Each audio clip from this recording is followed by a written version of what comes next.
No, sir, it will be live. So we cannot record it. No, we cannot record it, sir. It will be live streaming at our platform. Okay. How can we record?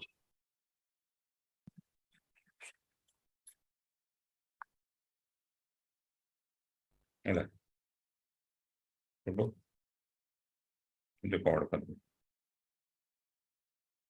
तो वो नहीं देख सकता फिर वो सामने हाँ है ना सामने मिलेगा तो चेंज कर देंगे ये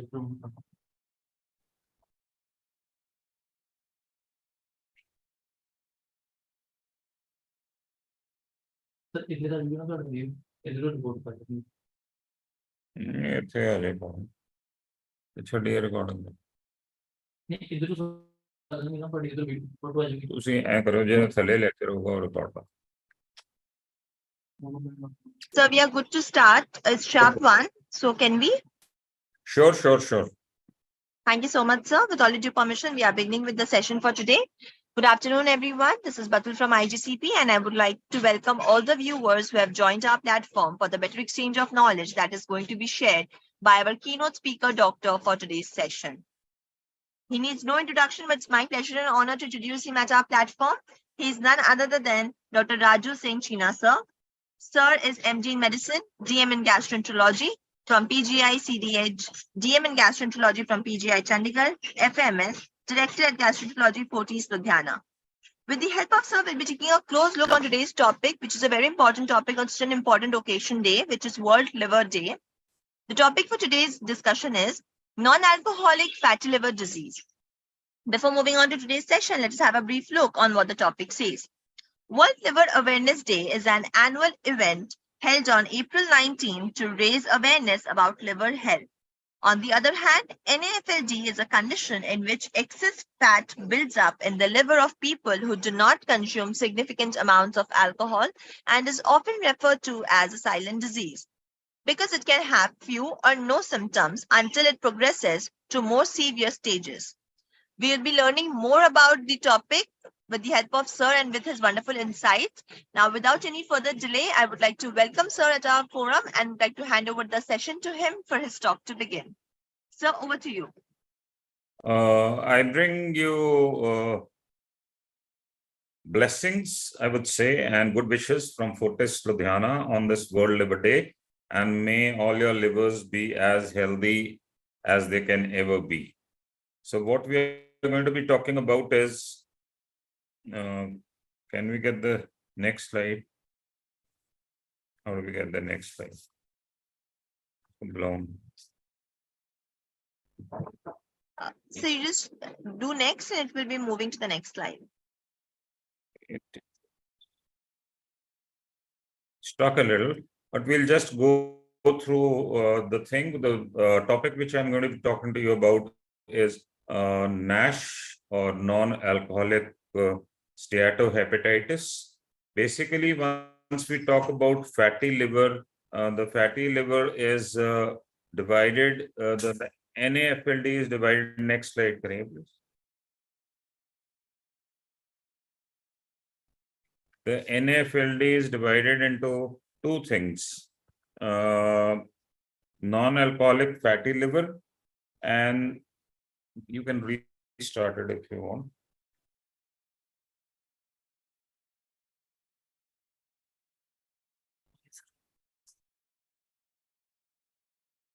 Okay. So what we are going to be talking about is NASH or non-alcoholic steatohepatitis. We are going to be talking about the prevalence, pathophysiology, diagnosis, and management. What is NAFLD basically? Basically, it means fat in the liver in the presence of imaging or histological evidence and with the exclusion of other causes of fatty liver. So you have two things, non-alcoholic fatty liver, in which you have just have the hepatic steatosis or hepatic fat, and no evidence of hepatocellular injury is there in this. Whereas on the other hand, non-alcoholic steatohepatitis or NASH is the presence of hepatic fatty liver with inflammation. So it is very important to understand that NAFL is fatty liver and NASH is fatty liver with inflammation. Now, how prevalent this is a very common liver disease. In India, the prevalence ranges from 5 to 50% when in the studies from South, East, West, and North are compared. And if you see the prevalence of NAFLD and NASH, the worldwide prevalence of NAFLD is 25%, and the worldwide prevalence of NAFLD among patients with diabetes is more than 50%. So basically, it becomes very important for a country like India, which is the diabetic capital of the world, and they are saying, these epidemiologists are already saying that by 2030, we are going to have the maximum diabetics in the whole world. Then this will become very important, because the chances of getting NASH would be very high in them. Now, what is the continuum? You have a normal liver. If you see here, this is the normal liver. Then when you have just the fatty infiltration, it is called NAFL. When you have the fatty infiltration plus inflammation and hepatocyte ballooning, it is called the NASH. And once you have cirrhosis, this is increasing fibrosis, leading on to irreversible changes. Now people are even saying that recompensation is happening, and even cirrhosis can be reversed in some people. So if you see the natural history of non-alcoholic fatty liver, you'll see that 70 to 80% of them just have isolated fatty liver. And in isolated fatty liver, there is nothing much you have to do. But about 20% of the people will go into NASH, that is fatty liver with inflammation, which can progress to cirrhosis, which can progress to hepatocellular cancer, and which may undergo a decompensation and be the cause of mortality. Now, what are the risk factors of fatty liver? You have the most important risk factor I told you is diabetes, because the incidence is increased, dyslipidemia, obesity, metabolic syndrome. Emerging associations are hypothyroidism, sleep apnea, hypopituitarism, hypogonadism, pancreatic resection. Some people are even saying celiac disease now. And if you see now that obesity and type 2 diabetic become a very important part, because the incidence of obesity is rising in the world, the incidence of diabetes type 2 is rising in the world, and so is the incidence of NAFLD and NASH rising in the world. Now, it is very important to understand now that there are many genetic and environmental modifiers for NASH. This is a normal liver. It undergoes a fatty infiltration. There is an inflammation. It becomes NASH. It can become cirrhosis, and cirrhosis can further go into HCC. So the environment, especially food, snacking, all these things, the other high calorie diets are responsible. Then epigenetics, gut microbiome is becoming a very important part and parcel of NASH. And in coming years, we're going to learn more about it and find more things about the gut microbiome. It would not be out of point to mention that the gut microbiome is 5,000 different bacteria with almost a weight of 1.5 to 2 pounds in every human body. So you can understand that if we spread the bacteria on a football field, it will cover the whole football field. Then there are certain genes like the PNPLA3, TM6SF2, SOD2, and these genes are also predisposing people to non-alcoholic steatohepatitis. Now, if you see this, obesity and insulin resistance are pathogenic drivers for this. Now, there is a condition known as lean NASH. Lean NASH is something which happens in people who are not obese, who are not diabetic, but still get NASH. So this is one of the areas of interest in the coming few years. Now, how do you identify people with NAFLD? Now, generally, there are no symptoms. Usually asymptomatic people. Fatigue is frequently present, right upper quadrant, discomfort can happen. Often it is an incidental finding. And incidental means you have abnormal LFTs or a bright liver and an incidental hepatomegaly. So what are the common areas where you find it? Statin monitoring, if it is done, or an annual review for a lipid or a hypertension clinic or medical insurance, you get a checkup and you find it that the patient has NAFLD.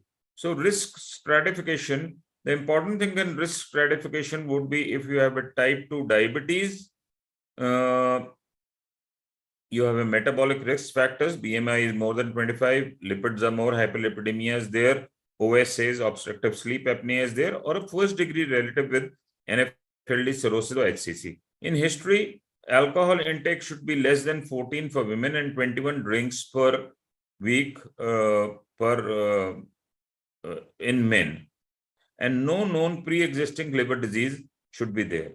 We have different tests. Generally, you will have a negative serology. You have to have a negative serology, negative autoantibodies, negative celiac serology, normal immunoglobulins, and on liver ultrasound, you see steatohepatitis.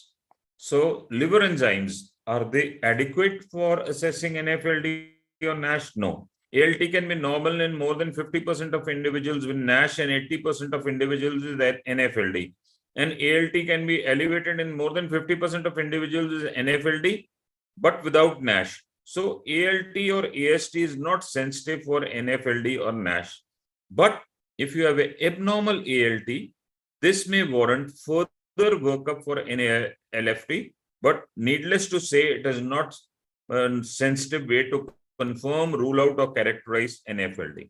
Now, if you see this is a normal liver steatosis, that means fatty infiltration. NAFL, it converts into NASH, where you have a significant fatty infiltration with inflammation and hepatocyte ballooning. And then finally, it can change on to cirrhosis. Now, we have to identify the hepatic fibrosis. The gold standard for a very long time, I would say imperfect gold standard, because it is invasive, painful, expensive, sampling variability and all those things. But if you get a sample, then it becomes definitely a gold standard. Liver biopsy is one of the best methods to diagnose NASH. Now, there are commonly used non-invasive tests, because liver biopsy is a invasive tests. There are certain commonly used non-invasive tests like the fibrosis 4 or the FIB4 score, NAFLD fibrosis score, AST platelet ratio. This is important because how do you calculate it? You take the AST of the patient, you divide it by the upper limit of normal, then into 100 divided by the platelet count in 10 raised to power 9. That means if you have a platelet count of 1,50,000, it is 150, and if you have a platelet count of 1 lakh, it is 100. And if you have a platelet count of 50,000, then it becomes 50. So you calculate, if it is more than 1.5, it gives you an indirect evidence that there is something significant happening. But if it is more than 2, it means that the patient has cirrhosis. Then we have other tests which are like NIS4, ADAPT, Pro3, FibroScore, HepaScore. There are various scores which are available, and they are available on the net with calculations. Now, in the imaging, you have a transient elastography, which is a fibroscan. Then you have a 2D shear wave elastography, or which can be done with the endoscopic ultrasound machine. The almost similar levels of positivity are seen with both these. But if you do a magnetic resonance elastography, it is much better than either of these. And then you have the MRI PDFF, which is next type of a magnetic resonance elastography, and this is supposed to be even better than a normal MRI scan. Now, tests for liver fibrosis, I told you liver biopsy, imaging test, and blood test. We have already talked about them. Options for liver fibrosis, we have a liver biopsy, we have the serum biomarkers, which we talked about, and then we have a fibroscan. Now, which diseases does fibroscan help? Fibroscan with the CAP has been validated for the assessment of severity and long-term monitoring of alcoholic liver disease, non-alcoholic fatty liver disease, hepatitis B and C, autoimmune hepatitis, and various other diseases. But our area of interest is NASH. So it has been found to be helpful in NASH. Now, this is fibroscan, how it is done. You have to understand a CAP score. If it is from 240 to 260, you can say it is grade 1 fatty liver. 260 to 290, grade 2. More than 290, S3. That means indirectly tells you what is the amount of fatty liver also present. And then we have the fibrosis score, and it is variable with different types of diseases. With non-alcoholic fatty liver disease, if you have FO to F1 is 2 to 7 kPa. If it is more than 7.5 to 10, it is F2, and more than 10 is F3, and more than 14 is F4. This is important because you have to assess what your fibroscan is showing. So who will benefit from a fibroscan? If you have a known liver disease, if your liver functions are abnormal, and if you are on medications that affect the liver, and if you have a fatty liver. Now, key points in diagnosis. We have to identify NAFLD. If NAFLD or NASH is present, stratify according to the hepatic fibrosis. Different approaches can be used. We can use the biomarkers, we can use the imaging, and we can use other things there. Now, how do we manage NAFLD or NASH? The management is very simple in terms of the only thing which has been found to be definitely effective is a weight loss with diet or exercise.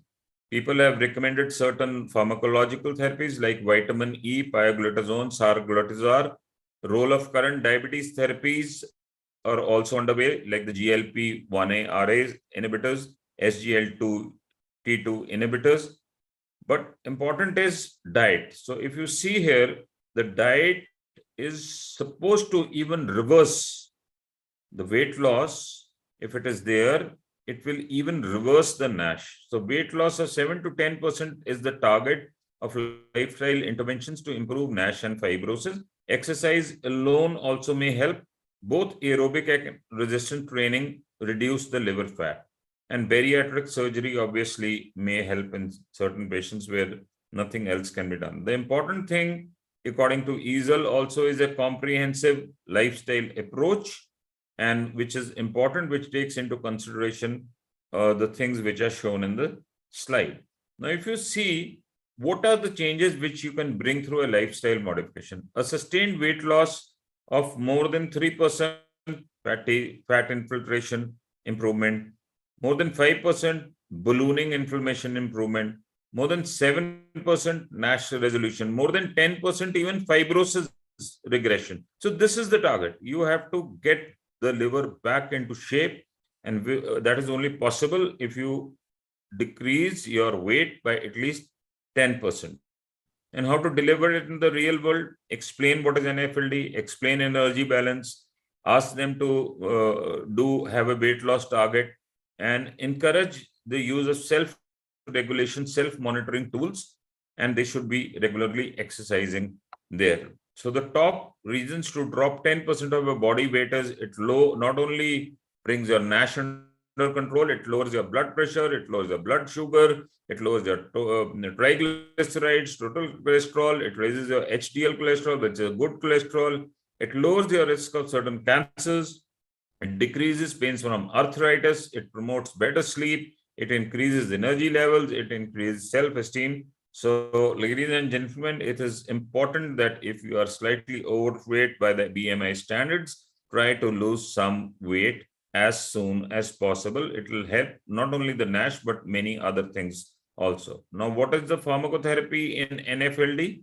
The pharmacotherapy has been seen to be helpful in a biopsy-proven NASH with fibrosis. So we have the ASLD guidelines, the European guidelines, and the PASL or the Asian guidelines. So they are helpful once steatohepatitis plus inflammation plus changes of fibrosis are also there. Now, what are the drugs which are available? Many drugs are available.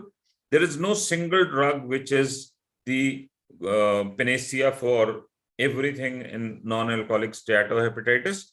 The approved drugs are vitamin E, pioglitazone, and sarglitazole. Drugs available but not approved are anti-diabetics. People are trying these.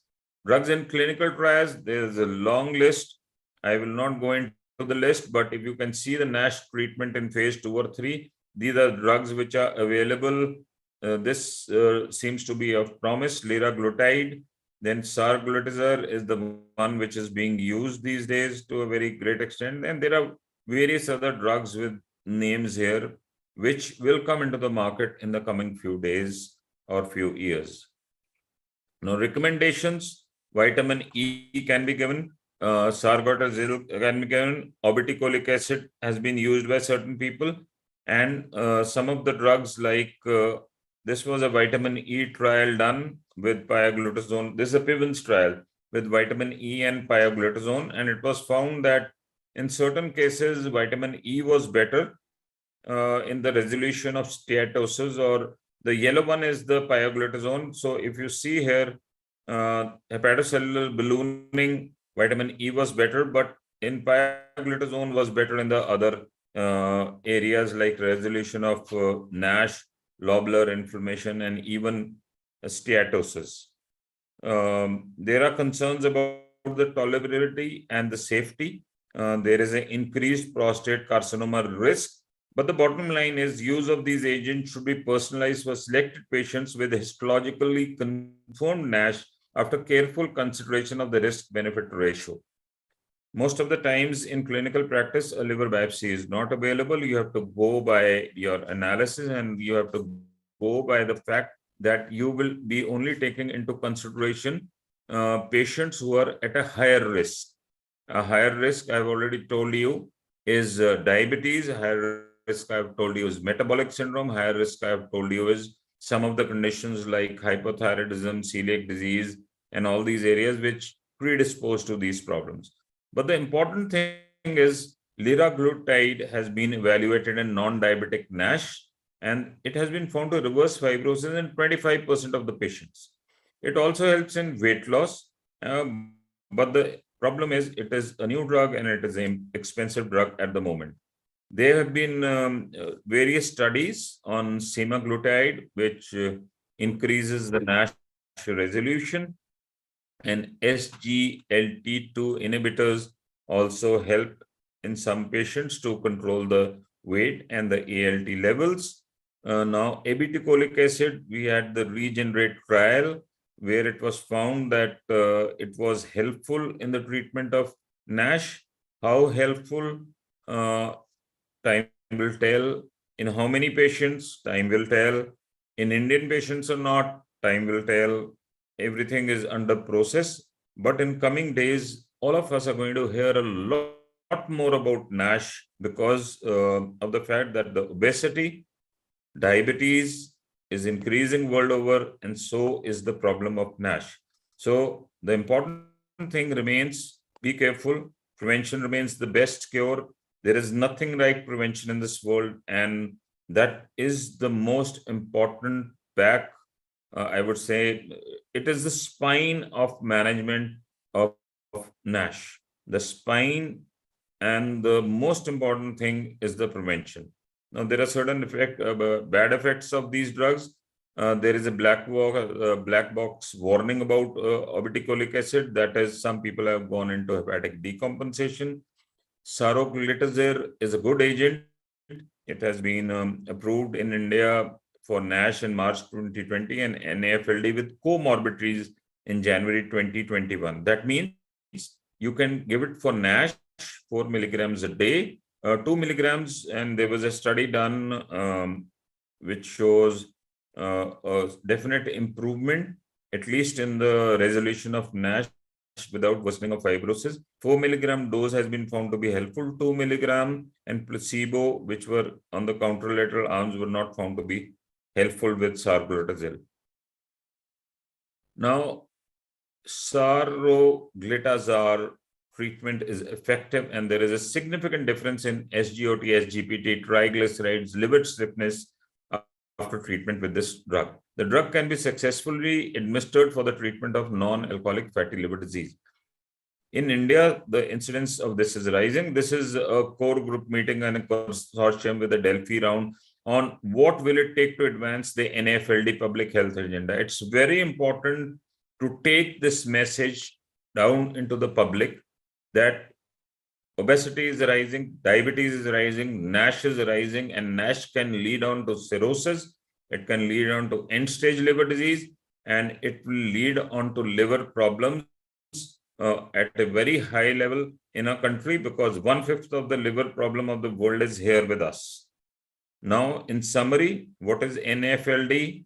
It is fat in the liver. If there is inflammation or fibrosis, it becomes NASH. So NAFLD is just fatty liver.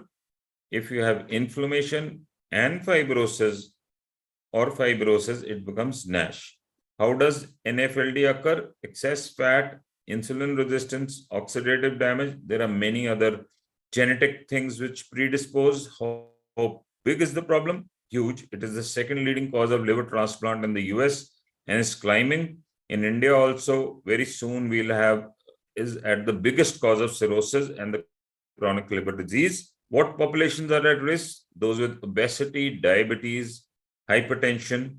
How to manage patients with NAFLD? Lifestyle modification, weight loss is the key. Whether it is exercise, whether it's a gym, whether it's yogic exercises, whether it's aerobic, anaerobic, any of them, but try to lose weight. That becomes the important thing. Pharmacotherapy can help.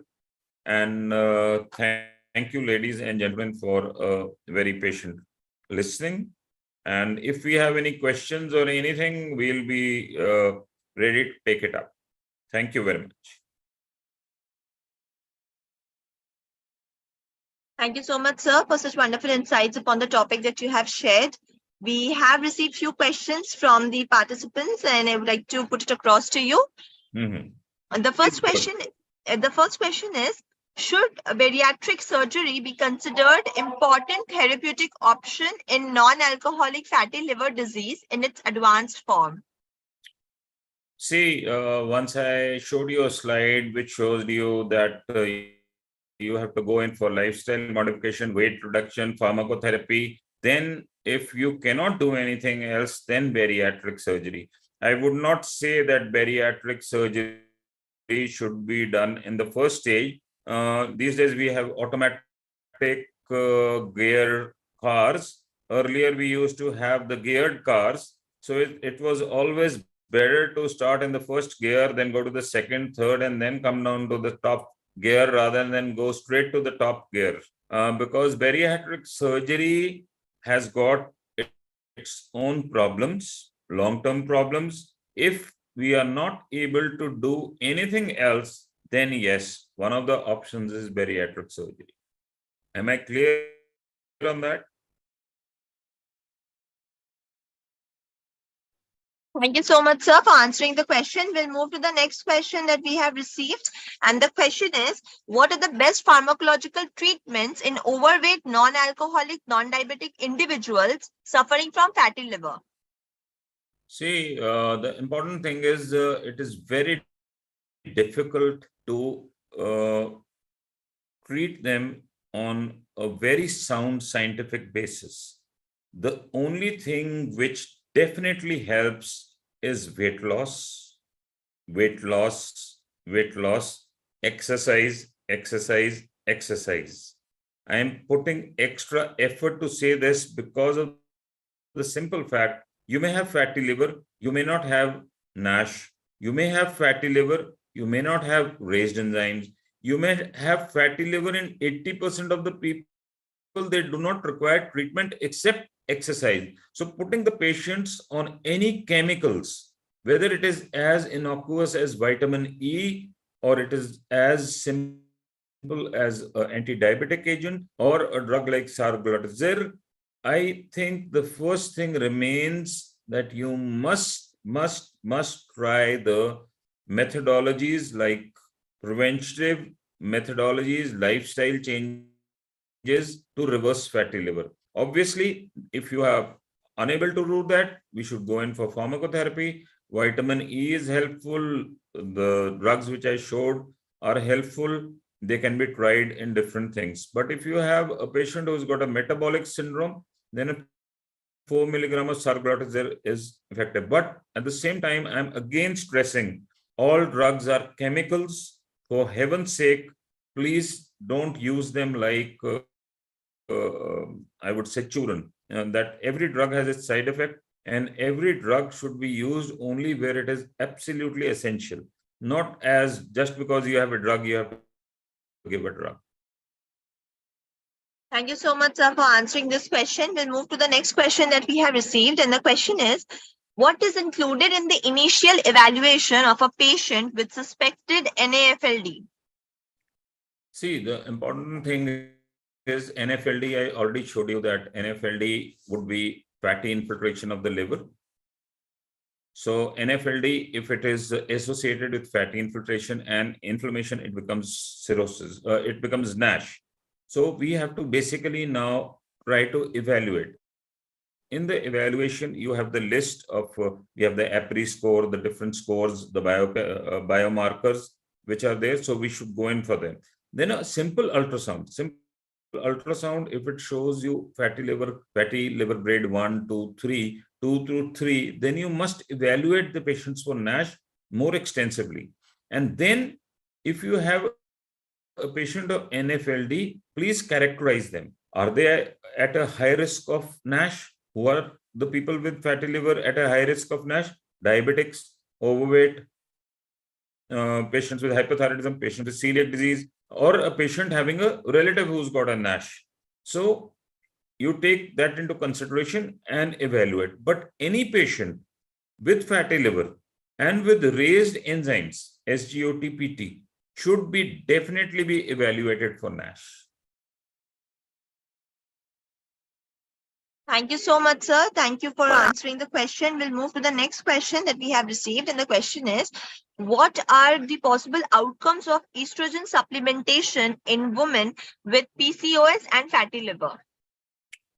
See, this is a question which the gynecologist would be more effectively handling. I am not very sure that the estrogens vis-a-vis fatty liver, they definitely would help in the PCOS problem. But how much would that have a indirect benefit on a fatty liver? It is to be seen. It is to be seen. Yeah. Thank you so much, sir, for answering all the questions. That was the last question for today's session. And at the outset, I would also like to thank all the viewers who have joined our platform for the better exchange of knowledge that is going to be shared by you. And I hope that this is definitely going to help them in their daily clinical practices. And at the outset, I would also like to thank you, sir, for taking out your valuable time and for being here at our platform and sharing such wonderful insights on such an auspicious and such a wonderful day. So thank you so much, sir. With all your last comment, we can conclude the session. Thank you so much, and congratulations for spreading this awareness on this World Liver Day. The preamble for the World Liver Day is spreading the awareness to people, and if people have knowledge, their attitude will change, and I'm convinced the practices would also change, and this will go a long way in improving the health status of a country. Long live India. Jai Hind. Thank you so much, sir. With all your last comment and with such a valuable comment, we are concluding the session here for today. Until next time. Okay. Thank you, sir.